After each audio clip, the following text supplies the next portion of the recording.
ఉన్న బంగారాన్ని విడిపించి ఆ రోజు ఆన్లైన్ రేటుకే మేము కొంటాం. Sharma gold company. నమస్తే, నేను Keshav. Welcome to Suman TV. Andhra Pradesh ఎన్నికల్లో ఎవరు గెలవబోతున్నారనేటువంటి చర్చ ఇప్పుడు దేశవ్యాప్తంగా జరుగుతుంది. పోలింగ్ కంప్లీట్ అయింది, కౌంటింగ్కి ఏర్పాట్లు జరుగుతున్నాయి. రాజకీయ పార్టీలకి ఎవరికి వారికి ఉండాల్సినటువంటి అంచనాలు వారిదైన శైలిలో ఉన్నటువంటి పరిస్థితి. అయితే డిసైడింగ్ ఫ్యాక్టర్గా ఉమ్మడి కృష్ణా, గుంటూరు జిల్లాలు మారబోతున్నాయా? అక్కడ అమరావతి అంశం ఏ అంశం పైన ప్రభావితం చేయబోతోంది? ఎవరికి ఎక్కువ దానివల్ల నష్టం కలిగేటువంటి అవకాశం ఉంది? అలానే అభివృద్ధి విషయంలో ముందుండేటువంటి జిల్లాలుగా చెప్పేటువంటి కృష్ణా, గుంటూరు జిల్లాల తీర్పు ఎవరికి అనుకూలంగా ఉంది, పల్స్ ఎలా ఉంటుంది అనేటువంటి విషయాలను ఒకసారి విశ్లేషించేటువంటి ప్రయత్నం చేద్దాం. మనతో పాటు కేకే సర్వే సంస్థ ఫౌండర్ కేకే ఉన్నారు. వాస్తవానికి ఈ జిల్లాల్లో కూటమికి సంబంధించినటువంటి బలాబలాలు, అలానే వైఎస్ఆర్సీపీకి ఉన్నటువంటి బలాబలాలు, ఈ రెండింటిని కూడా విశ్లేషించే ప్రయత్నం చేద్దాం. కేకే గారు నమస్తే. నమస్తే అండి. ఉమ్మడి కృష్ణ, గుంటూరు జిల్లాలో రాజకీయ చైతన్యం ఎక్కువ, ప్రతి సందర్భంలో అది చరిత్ర చెప్పినటువంటి 100%. అలానే రెండు జిల్లాల నుంచి కూడా బలమైనటువంటి స్థిరమైనటువంటి ముఖ్యమంత్రులు వచ్చినటువంటి జిల్లాలు. సో ఎట్లా ఉంది ఈసారి 2024 ఎలక్షన్స్ సంబంధించి ఈ రెండు జిల్లాల్లో రాజకీయ ముఖ చిత్రం ఏ విధంగా ఉంది? మీ అంటే మనకు ఆంధ్రప్రదేశ్, తెలంగాణ డివైడ్ అయ్యాక ఫస్ట్ టైము రాజధాని ఇక్కడే ఉంటుందని చెప్పి, ఇక్కడే కుటుంబం ఉంటుంది, నా కుటుంబం ఇక్కడే నివసిస్తుందని తనయుడిని చంద్రబాబు నాయుడు గారి అబ్బాయి అయినటువంటి లోకేష్ గారిని మంగళగిరిలోని ఉంచి అక్కడే పోటీ చేస్తే సేమ్ మొత్తం అక్కడి నుంచి రివర్స్గా వచ్చి వైఎస్ఆర్సీపీ అక్కడే ఓడించి మళ్ళీ ప్రభుత్వాన్ని స్థాపించింది. అంటే కంప్లీట్గా ఇమేజ్ని పూర్తిగా డ్యామేజ్ చేయగలిగినటువంటి సత్తా చూపించింది అక్కడి నుంచి. ఇప్పుడు దానికి కంప్లీట్గా రివర్స్గా కనబడుతుంది సార్ కృష్ణా, గుంటూరు జిల్లాల్లో. మిగతా సమస్యలు అంటే మీకు ఎంప్లాయీస్ అగెనిస్ట్గా ఉన్నారు, లేదా రోడ్ల సమస్యలు ఉన్నాయి, లిక్కర్ సమస్య ఉంది, లేదా జాబ్ ఉన్నాయి. దాంతోపాటు యాడెడ్గా ఇక్కడ ముఖ్యంగా కృష్ణా, గుంటూరులో రాజధాని యొక్క అంశం కూడా దీని మీద పూర్తిగా ప్రభావం చూపిస్తుంది. సో దాని రిజల్ట్ మనకు కృష్ణా, గుంటూరులో చాలా వరకు చోట్ల 90% సీట్స్, 80 to 90% సీట్స్ కూటమి వైపే మొగ్గు చూపేదానికి ఆస్కారం ఎక్కువ ఉంది. రైట్. అసలు ఈ జిల్లాలో నియోజకవర్గాలు ఏమేమి ఉన్నాయో ఒక్కసారి మనం చూసే ప్రయత్నం చేద్దాం. బలాబలాలకు సంబంధించినటువంటి విశ్లేషణ కంటే కూడా ఓవరాల్గా ఉమ్మడి కృష్ణా జిల్లాలో మొత్తం 16 నియోజకవర్గాలు ఉన్నాయి. 16 నియోజకవర్గాల జాబితా చూస్తే నూజివీడు, కైకలూరు, గన్నవరం, గుడివాడ, మచిలీపట్నం, పెడన, పామర్రు, అవనిగడ్డ, పెనమలూరు. అంటే ఇవన్నీ కూడా రాజకీయంగా చాలా ఆసక్తికరమైనటువంటి జిల్లాలు. పైన ఉన్నటువంటి 7 నియోజకవర్గాలు, అలానే ఈ కింద అంటే గుడివాడ కావచ్చు, గన్నవరం కావచ్చు, ఇవన్నీ కూడా ఎటువంటి చర్చలు జరుగుతాయంటే ఇక్కడ జరిగేటువంటి డెసిషన్స్, ముఖ్యంగా పొలిటికల్గా జరిగేటువంటి డెసిషన్స్ మరొక 4-5 నియోజకవర్గాలను ప్రభావితం చేసేటువంటి నియోజకవర్గాలు ఇందులో ఉన్నాయి. సో ఇది 9 జిల్లాలు, అందులో అలాగే 9 నియోజకవర్గాలు. 9లో మొదటి 2 నియోజకవర్గాలు ఏలూరు పార్లమెంట్ పరిధిలోకి వెళ్తాయి. మిగతావన్నీ కూడా మచిలీపట్నం పార్లమెంటరీ స్థానం పరిధిలోకి వచ్చేటువంటి నియోజకవర్గాలు. ఇక మిగిలినటువంటి సెగ్మెంట్స్ మరొక విజయవాడ తూర్పు, విజయవాడ సెంట్రల్, విజయవాడ వెస్ట్, మైలవరం, తిరువూరు, నందిగామ, జగ్గయ్యపేట, ఇవన్నీ కూడా విజయవాడ పార్లమెంటు పరిధిలోకి వచ్చేటువంటి నియోజకవర్గాలు. సో మొత్తం కలిపి చూస్తే కృష్ణా జిల్లాలో 16 పార్లమెంటరీ స్థానాలు ఉన్నాయి. అందులో ఒక 7 మచిలీపట్నం, ఒక 7 విజయవాడ పార్లమెంటు పోతే మరొక మిగిలిన 2 అసెంబ్లీ స్థానాలు కూడా ఏలూరు పార్లమెంటు పరిధిలోకి వస్తాయి. సో ఇది ఇక్కడ ఉన్నటువంటి లెక్క.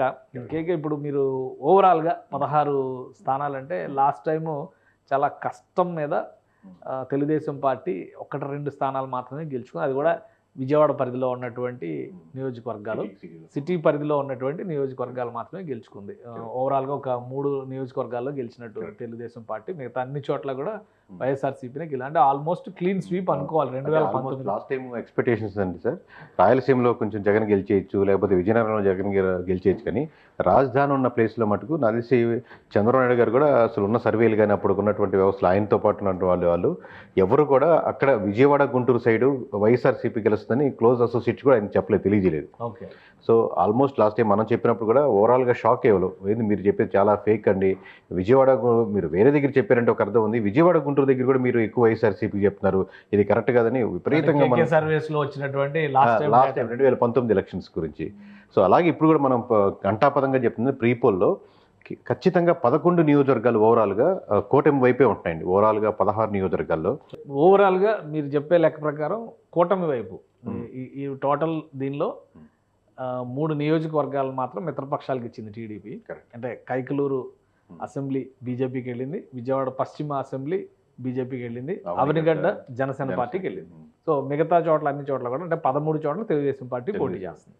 సో మీ అంచనా ఏంటి? అంటే ఓవరాల్గా మనం ప్రీపోలో చెప్పిన మాట సార్, ఉన్నటువంటి 16 నియోజకవర్గాల్లో ఖచ్చితంగా ఈ 11 నియోజకవర్గాలు కూటమి వైపే వెళ్తున్నాయి సార్. ఓవరాల్గా కేవలం ఒక్క నియోజకవర్గం మాత్రమే వైఎస్ఆర్సీపీ కాన్ఫిడెంట్గా గెలిచే నియోజకవర్గం ఒకటే ఉంది. మిగతా 4 చోట్ల మటుకు నువ్వా నేనా అంత టఫ్ ఫైట్ ఉంది సార్. దీంట్లో మటుకు ఓకే. ఇప్పుడు మేము ఖచ్చితంగా ఇప్పటికి కూడా కాన్ఫిడెంట్గా పోస్ట్ పోల్ తర్వాత చెప్పేది ఏంటంటే, రేపు 1వ తారీఖు evening 5 o'clock clear cut number చెప్తాం. దీంట్లో మైనస్ అయ్యే ఆప్షన్ లేదు సార్ అసలుకి. Okay okay.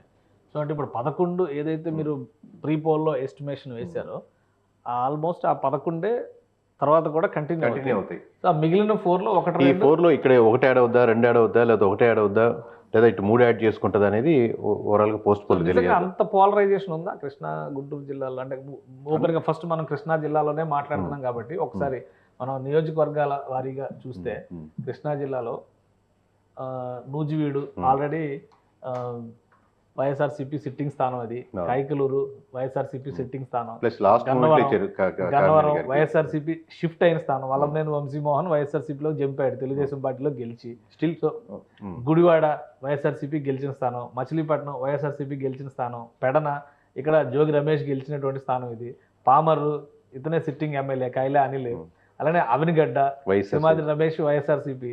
సో పెనమలూరు ఇక్కడ కూడా వైఎస్ఆర్సీపీ అభ్యర్థి కొలుసు పార్థసారథి ఇప్పుడు టీడీపీలోకి వచ్చారు కాబట్టి ఆయన వేరే చోట నుంచి నూజివీడు నుంచి పోటీ చేస్తున్నారు, బట్ వైఎస్ఆర్సీపీ సిట్టింగ్. సో ఇన్ని నియోజకవర్గాలు ఉన్నాయి, వీటిలో మీరు ఏ అంచనా ప్రకారం వైఎస్ఆర్సీపీకి ఒకటే స్థానం?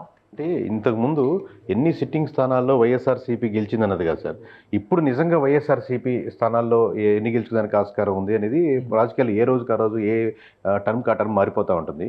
ఎంతమంది మీరు చెప్పినట్టు వైఎస్ఆర్సీపీ స్థానాలు ఉన్నా కానీ వీటిలో 0 రావచ్చు, 1 రావచ్చు, అదే పొజిషన్లో ఉంది ప్రస్తుతానికి. అది కాన్ఫిడెంట్గా ఇప్పుడు ఈ లెక్కలో చూస్తే ఈ 9 స్థానాలు కూడా వైఎస్ఆర్సీపీ స్థానాలు. 9 స్థానాల్లో అసలు 1 కూడా రాదంటారు. అంటే మిగతా యాడ్ చేసి చూస్తే కూడా అందులో ఎన్ని స్థానాలు వైఎస్ఆర్సీపీ ఉందో చూద్దాం. విజయవాడ ఈస్ట్ ఇది టీడీపీ స్థానం, ఇది విజయవాడ సెంట్రల్ వైసీపీనే, విజయవాడ వెస్ట్ ఇది వైసీపీనే, అలానే మైలవరం ఇది వైసీపీనే, తిరువురు వైసీపీనే, నందిగామ వైసీపీనే, జగ్గేపేట వైసీపీనే. అంటే మీకు ఓవరాల్గా అక్కడ 2 సీట్లే కనిపిస్తున్నాయి. అంటే గన్నవరం ఆల్రెడీ ఆయన జంప్ అయిపోయాడు, విజయవాడ ఈస్ట్ వరకే గెలిచారు, 2 సీట్లే గెలిచారు. సో 2 సీట్లలో లెక్క చూస్తే మీకు 14 సీట్లు లాస్ట్ టైం గెలిచింది.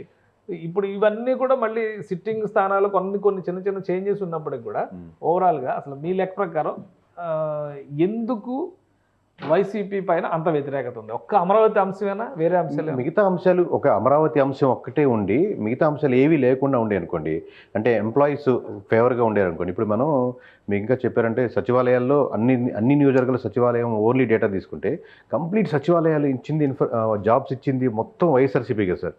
మీరు వైఎస్ఆర్సీపీ చెప్పే మాట ఏంటంటే మనం ఇన్ని పథకాలు ఇచ్చాం కదా, ఇన్ని పథకాలు ఇచ్చినప్పుడు ప్రతి నెలకో 3 నెలలకో సంవత్సరానికి ఒక అమౌంట్ తీసుకుంటున్నారు. ఇంత అమౌంట్ తీసుకుంటున్నప్పుడు వాళ్ళు మనకు లాయల్గా ఉంటారు, ఇంత ఓట్ బ్యాంక్ ఎందుకు షిఫ్ట్ అవుద్ది అని అంటున్నారు.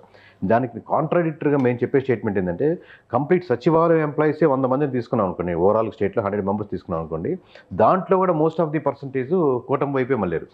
అంటే మీకు జాబ్ వచ్చిన కొత్తల్లో ఉన్నటువంటి ఫీలింగ్, నాకు ఇక్కడ జాబ్ వచ్చింది స్టార్టింగ్లో అన్నట్టు ఉన్న అవకాశం సంవత్సరం తర్వాత నాకు ఇంక్రిమెంట్ ఏంటి, లేకపోతే పొజిషన్ మారట్లేదు ఏంటి, లేకపోతే అక్కడ ఇబ్బందులు ఏంటి, లేకపోతే వాళ్ళ చేత ఏ పనులు చేపిస్తున్నారు, ప్రమోషన్స్ అవే ఉండవు.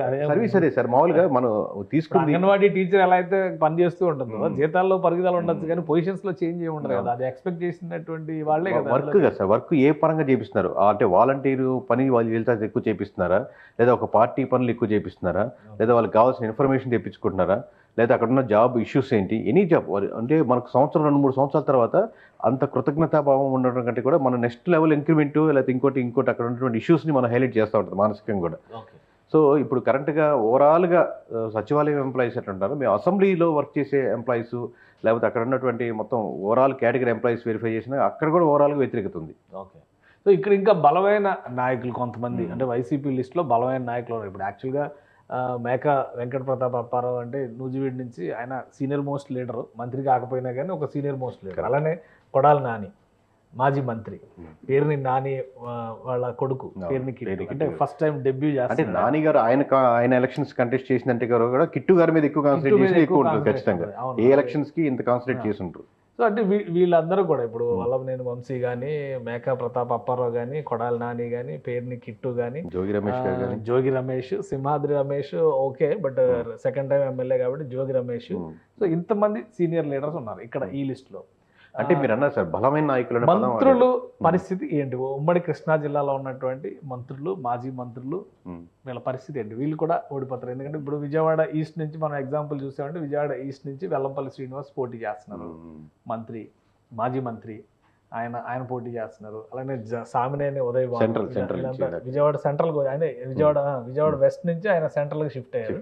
సో ఈ స్ట్రాంగ్ పర్సనాలిటీస్ అందరూ కూడా ఇక్కడ రాజకీయంగా చూస్తే కనుక బలమైనటువంటి ముద్ర వేసిన వాళ్ళు అనేటువంటి ఇమేజ్ ఖచ్చితంగా వీళ్ళు బలమైన నాయకులే సార్, దాంట్లో ఎటువంటి డౌట్ లేదు. కానీ పార్టీ బలంగా ఉందా పార్టీ లేదా అనేది ఉద్దేశం.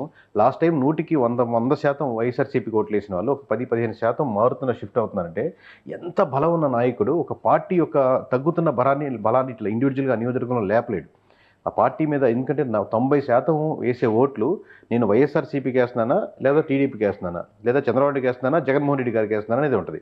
ఒక 10-15% ఉంటారు. ఒక 10% మించిన మనం బలమైన నాయకులు అంటాం అనమాట మామూలుగా ఓవరాల్గా.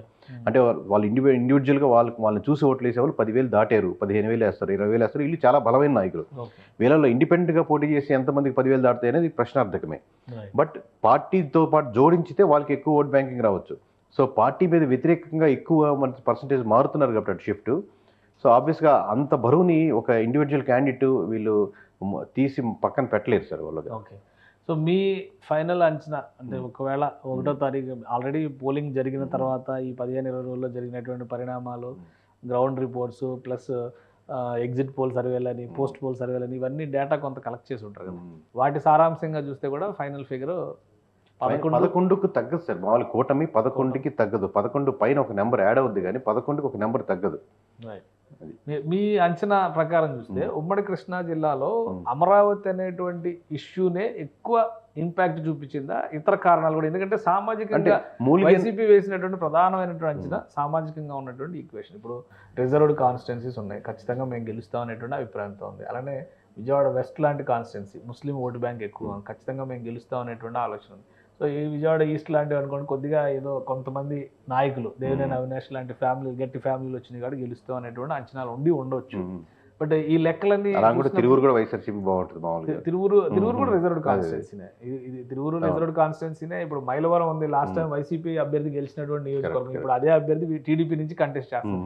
సో ఈ ఫ్యాక్టర్స్ ఏవి కూడా వైసీపీకి ప్లస్ అయ్యేటువంటి మీరు అడిగిన ఫస్ట్ ప్రశ్నకి ఎంత బలంగా అనేది ఓన్లీ ఆ రాజధాని అంశమే కంటే మూలిగే నక్క మీద తాటికాయ పడ్డట్టు ఆల్రెడీ ఒక వేరే ఫ్యాక్టర్స్ మీద నెగిటివిటీ అవుతుంది.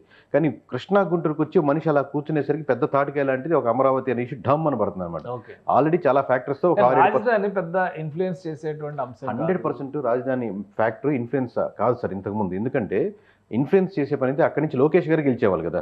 నాకు ఇక్కడ రాజధాని వచ్చింది, ఈయన వల్లే వచ్చింది, ఈయన వల్ల డెవలప్ అవుతుందని పూర్తిగా ప్రజలంతా నమ్మితే, మొత్తం నమ్మకపోయినా కానీ కనీసం లోకేష్ గారు కంటెస్ట్ చేసినటువంటి నియోజకవర్గంలో ఆయన గెలిపించుండేవాళ్ళు. కానీ తర్వాత జరిగిన ఏం జరిగిందంటే, తర్వాత ఎలక్షన్స్ అయిపోయిన తర్వాత అనుకున్నట్టు డెవలప్మెంట్ అక్కడ లేకపోవడం, లేకపోతే అక్కడ ఉన్నట్టు భూములు రేట్లు పడిపోవడం, లేకపోతే అక్కడ దాన్ని ప్రచారంగా బాగా కూటమి ముందుకు తీసుకెళ్ళడం, ఈ విధంగా రాజధాని ఆగిపోయింది వీళ్ళు రావడం వల్ల అనేది ప్రజలు ఎక్కువ శాతం నమ్మడం. ఎక్కువ శాతం అంటే వైఎస్ఆర్సీపీకి లాస్ట్ టైం ఓట్లు వేసిన వాళ్ళు ఇక్కడ డెవలప్మెంట్ లేదు, ఆఖరికి సీఎం జగన్మోహన్ రెడ్డి గారు వెళ్ళేదానికి అక్కడ చిన్న బ్రిడ్జి మీద వెడల్పాటు రోడ్డు వేసుకోలేకపోయారు, ఇదే మాత్రం డెవలప్ చేసుకోవచ్చు కదా అని చిన్న చిన్న అంశాలు కూడా ఎక్కువ ప్రభావితం అయ్యి అదే అయిపోయినట్టు మూలిగే నక్క మీద తాటికే పడ్డట్టు ఆల్రెడీ ఉన్న ఓట్ బ్యాంకు 6% 7% పోతుంది. ఇది ఎక్స్ట్రా 4% పోయేసరికి కృష్ణా గుంటూరు జిల్లాలో ఇంకా మీకు ప్రధానంగా ఎక్కువ పడుతుంది. ప్లస్ సామాజిక పరంగా కూడా అడ్వాంటేజ్ ఉన్న నియోజకవర్గం సహజంగా. సో అడ్వాంటేజ్ కూటమికి ఆటోమేటిక్ గా ఇప్పుడు కమ్మ సామాజిక వర్గం ఎక్కువగా